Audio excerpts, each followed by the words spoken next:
Good evening. Thank you for joining us. I'm Brianna Bias. Brian is going to join us in just a minute. He was on assignment today in what was a monumental day for Allen County Republicans. Many of them were fired up to welcome GOP Vice President pick Senator J.D. Vance to Fort Wayne. Fox 55 anchor Brian Miller was there just outside that private event that was closed to the media. He joins us now with reaction from the attendees. Brian. Brianna, those attendees certainly very excited to see the vice presidential nominee. And while we couldn't quite get in to hear the message that Mr. Vance was spreading today, I did catch up with a couple of people who did. It took all hands on deck, including this fire truck, to ensure the private fundraising event went off without a hitch. And it did, according to attendee Damian Stafford of Columbia City, one of those lucky enough to not only score a picture, but a handshake to go along with it. Man, it was awesome. So showed up and, they had, food and drinks and stuff, and, got to meet with a lot of people, seen a lot of people that, you run into at different events, and then the doors open. And, here comes Secret Service with J.D. Vance. And the event was closed to the general public and the media.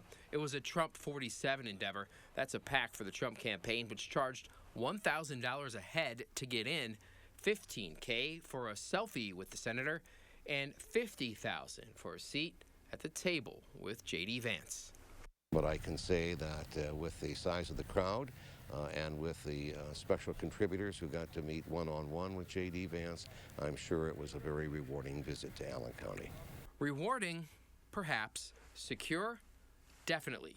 From police officers posted up on the ground to snipers looking at us and other potential threats through binoculars on a rooftop, we and anyone else without a ticket could not get close enough to see Vance. Visitors parked outside the gates, whisked to and from the event via golf carts. But inside, attendees tell me the messages really hit home. Stafford, by the way, says he was allowed in for free because of all the volunteer work he does for the local Republican Party. I didn't know a lot about him. I will say, after the RNC convention, I went on Netflix and I watched Hillbilly Elegy, and I found myself having a different type of respect for the man. And to see him come up from humble beginnings, I mean, it was pretty inspiring. An inspiring, albeit short, trip to the Summit City. The presumably busy Senator Vance took to the skies to leave today's event off to the next step on the campaign trail.